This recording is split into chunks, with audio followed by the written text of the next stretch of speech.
Hey folks, Tactile here with a very special video today showing you a preview of the Glitchwalkers DLC. I'm very excited.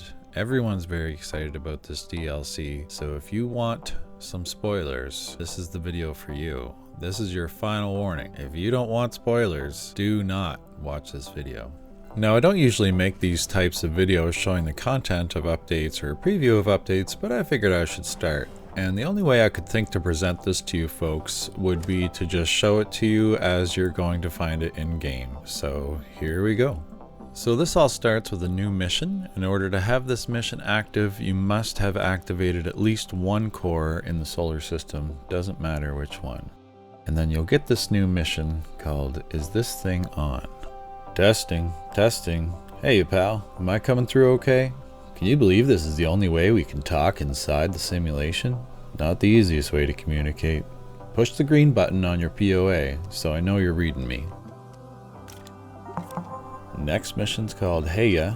Oh good, glad my messages are getting to you. I'm Frank Capiano, by the way. Used to be the head of maintenance for the ESS Elysium. I got stuck in the Astroneer training program like the rest of the crew. Really hope you already knew that. That little rabbit Eva does a way better job of explaining this stuff. Maintenance issue. Anywho, we got us a situation. There's a hacker that's been messing with the ATP, calls himself Blitz. Normally Eva'd be handling this kind of trouble as she's our new caretaker AI, but Blitz took her offline. Blitz has been destabilizing the ATP all over the place, and I really need your help. If we don't do something, the whole simulation could collapse. That would be the end of all of us. Storms a-brewin'. To make things worse, Blitz brought the storm system back online. Now we're gonna get a reward for this. A new item called a ruby. First new item.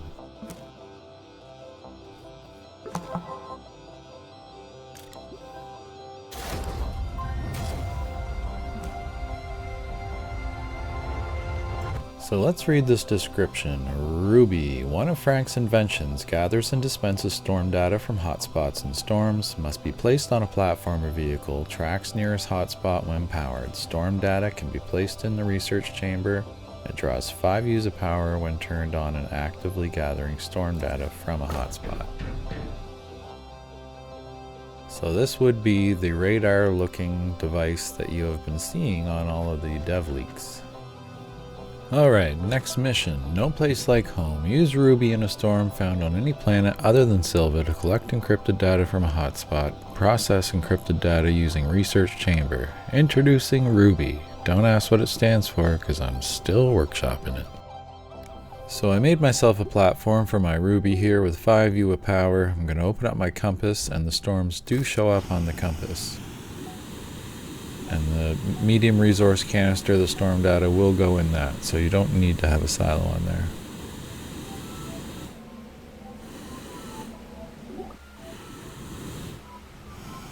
Here is the storm itself. We're going to set down our platform here, check out what happens when we get close. Oh, it opens up.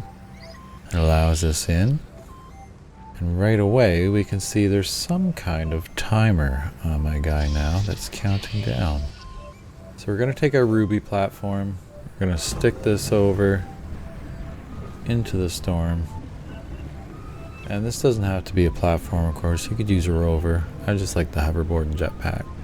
So you're going to stick your Ruby into one of these hot spots, these little tornadoes here, and that's going to immediately start grabbing storm data for you. I already had my Ruby turned on, so it's just a matter of setting it down in a hot spot.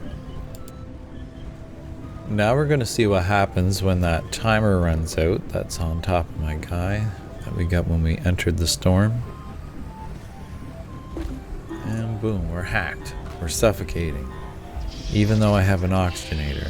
When that timer fills up when you're inside of a storm, it doesn't matter if you have an oxygenator, tethers, a rover, VTOL, whatever you got going on, you are going to start to suffocate.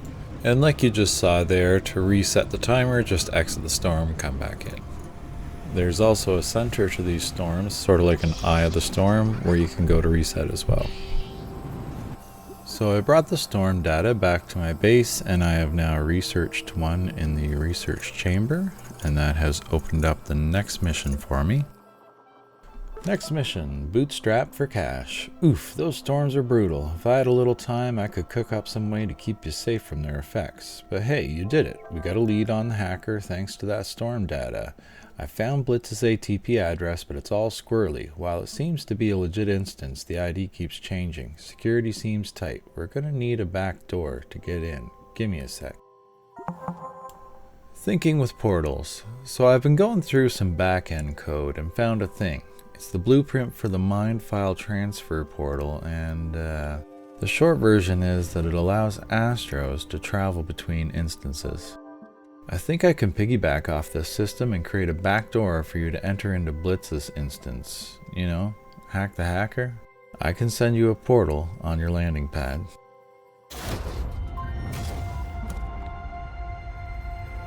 So this gives us an item similar to what summons in the snail lab.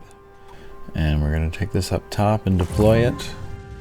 Glitch portal. This portal leads to Blitz's instant world. Phew, the firewall protection that hackers got up is really something. I'm not sure how your gear will fare going through this thing, but you should be fine. I hope. Frank. And here we go into the wild purple yonder.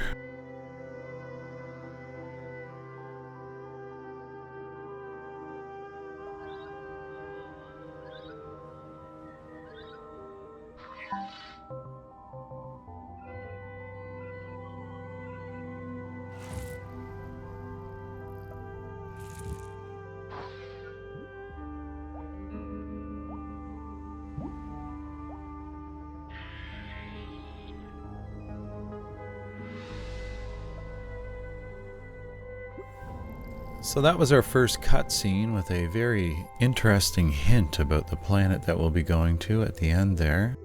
And what that does is it opens up a new option on your main menu where you can travel now between the Silva system and the Aeoluz system.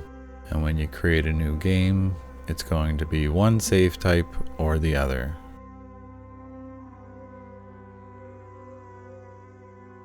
So we're just going to start a new adventure save, just like normal, and see where it takes us.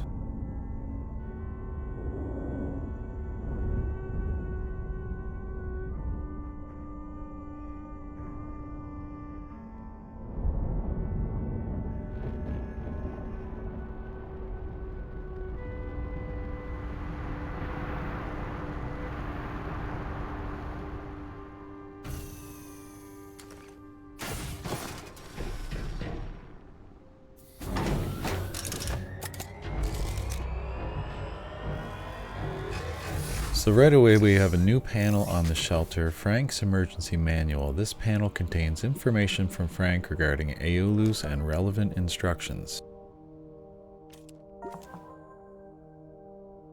In case of emergency, Vault Seeker to Vault to Rootkit to Decipher to Ruby to Storm Hotspot to Storm Data to Decipher to Counter Hack Key to Gateway to Shards to Power Gateway to knock out Blitz's firewall to Repeat. Sounds like a set of instructions to me. Research Catalog Restoration. The Research Catalog is a hot mess since breaking into Blitz's instance. Here's what you need to know. Locked can be unlocked with bytes. Hacked may be restored with a rootkit and then unlocked with bytes. I don't know if we can get all your files back. Some of the hack blueprints may be too damaged to recover on Aeoluz. But with any luck, most of the files will still be salvageable. Aeoluz. Aeoluz ain't a place that exists outside the ATP. This is a custom job. It's like a planet within a planet within a planet. The gateways still exist and are serving as terminals that provide protection for the firewalls around Aeoluz core. If we could counter-hack the gateways and power them, we might be able to overload the firewalls and shut them down. Problem is, there's a pretty powerful storm surrounding each one. I can't in good conscience send you in there without some sort of protection. The core. I ain't quite sure yet what Blitz is cooking up, but you can be sure it ain't good. I'm seeing massive power surges from Aeoluz's core right now, and that's got me worrying. The firewalls are one thing, but that core security is on another level. If I can get enough information from the storms, I might be able to scrap together some special counter-hack keys to bust up Blitz's plans. Vaults in the Decipher. Blitz may control this instance, but if we can tap into some of the data holding this plant together, we can fight back. To do that, you'll need a rootkit. I'm packaging up the ones I scrapped together and sending them through in protected vaults. Hopefully the vault encryption I install will keep Blitz out long enough for you to grab them. You're going to need a way to decode any data we find, so I've also cobbled together a unit for that. The Decipher can read both rootkits and storm data, and with any luck it'll provide you with storm protection and unlock the blueprints that are hacked. If you get enough storm data, the Decipher can also generate counter-hack keys. With these we can unlock the gateway terminal protecting Blitz's firewalls. Storms. The storms on Aeoluz ain't like the storms we used to have in the ATP for mission training. These ones ain't natural weather phenomena, they're more like computer viruses. Stepping into one without some kind of protection is a fool's game. They'll drain your life support system in an instant if you're not going in prepared. Unfortunately, outside the basic protection I can give you through a rootkit, you'll need to collect storm data from the storms and feed it into the Decipher to get more protection. You don't have to maximize your storm protection, but the more data you can get from those storms, the easier this place will be to navigate. As a bonus, we can generate counter-hack keys for the gateway terminals with enough storm data in hand. Let's take a look at our actual mission log here. We've got our first mission done by checking Frank's manual on the glitch shelter. And next up, VPN to message. Find a vault, obtain alpha rootkit, submit alpha rootkit to Decipher. I sent you my vault seeker. You'll need it to find those vaults I pushed over to you. They got a little lost in the transfer. Inside each vault is a rootkit. Rootkits will give us the ability to hack the hacker. So find a vault, get a rootkit, and put it in the old Decipher. Once you've done that, the rootkit will provide you with a bit of storm protection and restore the functionality of some of your blueprints. As a note, you'll have to solve for the encryption on each vault to get the rootkit. The keys may have gotten jumbled.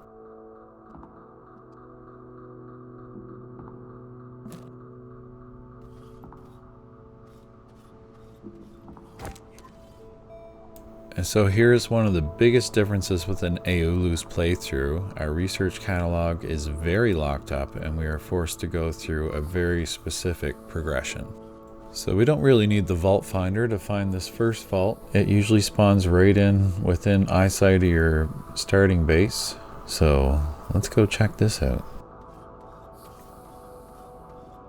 Alpha Vault, a protected cache sent by Frank. Activate the vault to access the vault keys, rotate and place the correct keys into proper position to access the Alpha rootkit.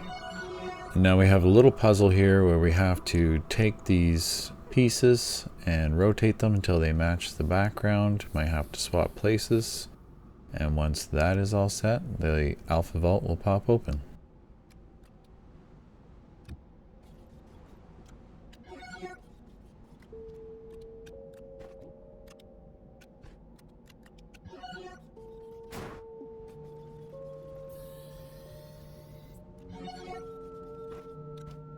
And there's our rootkit. We'll take that and stick it into the Decipher. Before I do activate the rootkit though, I just wanted to show everyone how quickly the storm will get you if you don't have any protection against that storm at all. Instant, even on tether.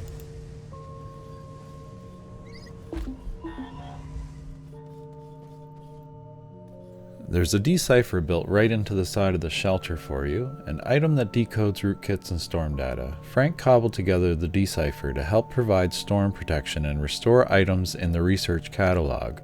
The Decipher can also be used to create counter-hack keys. So we're going to take our rootkit and stick that into the Decipher.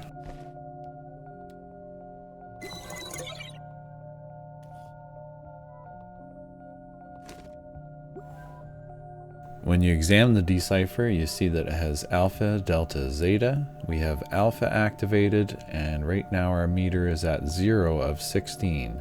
Right now we have minimal storm protection. As we get 7, we'll get second level of protection. 16 will give us third. Now we'll take a look at our mission log. We have our VPN to message mission done now.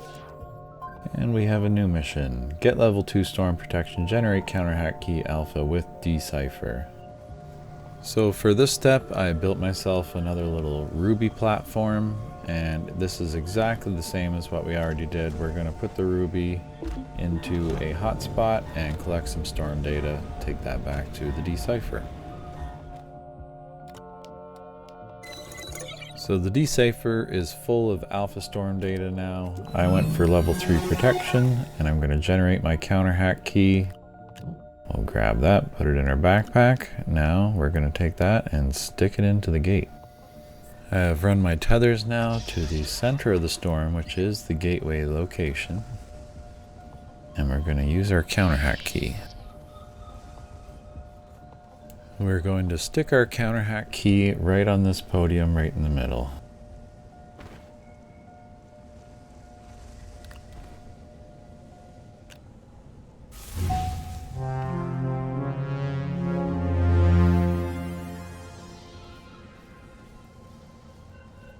This has generated 2 alpha shards, which we'll have to pop in here in a similar fashion to how we did the vault.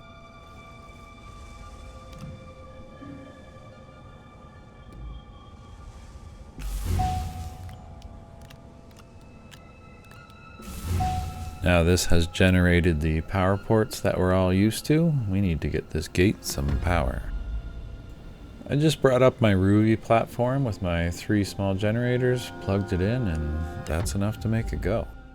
Now let's take a look at this burn book item that we got off the gate. It's got some pretty heavy lore. If I were to use one adjective to describe myself, it would be phenomenal. That's why I ended up as the computer systems administrator on the Elysium. A ship of supposed elites. Elites. Ha! Turns out they're all a bunch of idiots who nearly got us killed. I'm sure I could have prevented us from crashing, however it happened. And now, thanks to those fools, we're stuck in this ATP, trapped in a glitchy simulation and waiting for a rescue that might never arrive. The tedium is maddening, definitely a worst case scenario, for the others. For me, I can bend this universe to my will. The rules of reality no longer apply. Lynn can be so much more here. This is Blitz's world now. Alright, we'll take another look at our mission log. We are done recompile now. On to system warning. Warning, Firewall 1 is offline. Aeoluz core security is at risk of breach. So this is as far as I'm allowed to take you on the mission tree. I can show you some more stuff from the surface though. Hang on. First off, this planet is big. So big. And I cannot wait to build some true flat on this thing. Also, the surface has 6 biomes, and here they all are.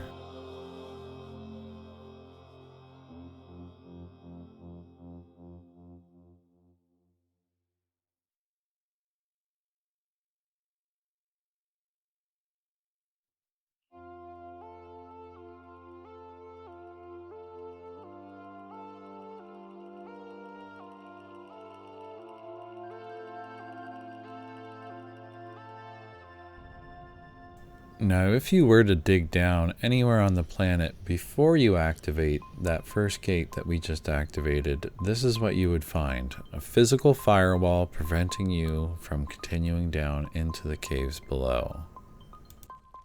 But if you dig down after you activate that gate, this is what you get instead. And this is where I will leave you folks for this video. And we'll see you again when I can talk about some more. See you next time.